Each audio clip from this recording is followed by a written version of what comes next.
Okay. नेमकं काय प्रकार आहे, कशामुळे झाला? नमस्कार, मी संजीवनीताई बारमुळे, प्रहार संघटनेच्या सोलापूर जिल्हा अध्यक्षा. आज बार्शी शहर पोलीस स्टेशनमध्ये आम्ही गुन्हा नोंद करायला आलेलो आहे. त्याचं कारण असं आहे, जे गणेश बनसोडे नामक आहेत, त्यांनी काही वर्षापूर्वी सावकाराकडनं पैसे घेतले होते. ते नगरपालिकेमध्ये कामाला होते, परंतु जे सावकाराकडे पैसे होते, 5-6 सावकार लोकांची नावं त्यांनी सुसाईड नोट लिहून ठेवलेली आहे. त्याच्यामध्ये सावकार असे आहेत की काय काय नाव आहे त्यांचं? अतुल कांबळे, संगीता पवार, कळमनकर,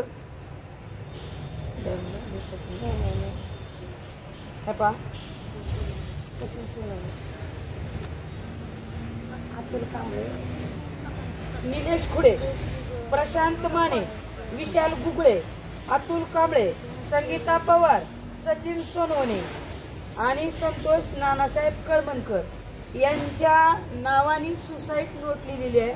आणि आज सकाळी ज्यावेळी आता त्यांची जी मयत आहेत गणेश, त्यांची मयत गणेश आहे, त्यांची पत्नी गावाकडे दिवाळीला गेलेली असताना आज हा प्रकार त्यांना दिसून आला. जी बार्शी ग्रामीण रुग्णालय त्याच्या बाजूला जी कॅन्टीन आहे, तिथं त्यांनी गळफास घेऊन आत्महत्या केली. आणि आत्महत्या केलेली असताना बघायला गेल्यानंतर त्यांच्या खिशामध्ये एक नाहीतर तब्बल 4 सुसाईड नोट सापडल्या. त्यामध्ये हे जी मी नावं घेतलेली सावकार लोक आहेत, त्यांची चक्क नावं लिहिलेली आहेत.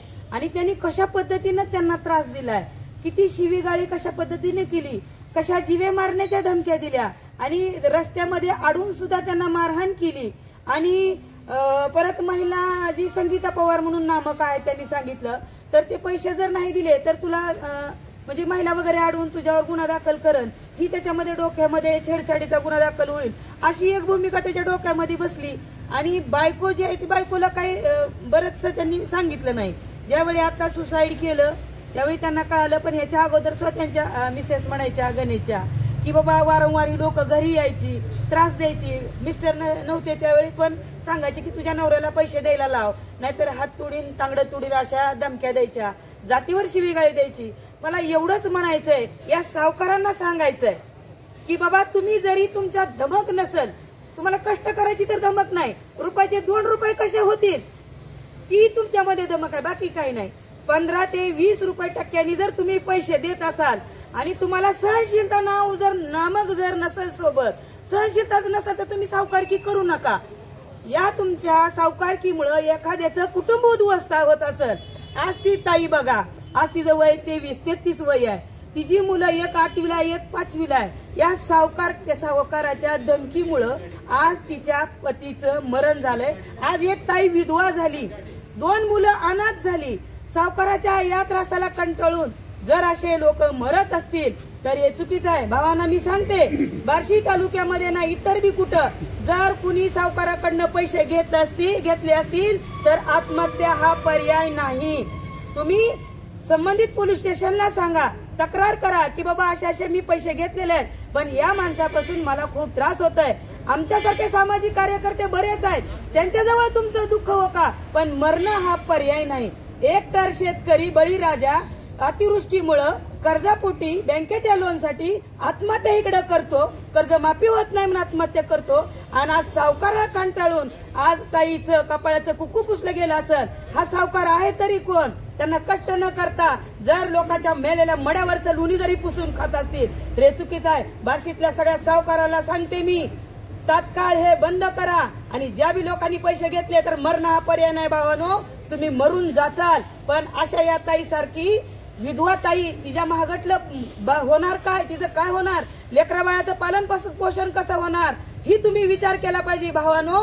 आत्महत्या हा पर्याय नाही, लढायचं आहे. आणि संबंधित पोलीस स्टेशनला तुम्ही तक्रार करायचंय. आणि सावकाराला आणखीन एकदा सांगते मी की आमच्या सहनशीलतेचा अंत बघू नका.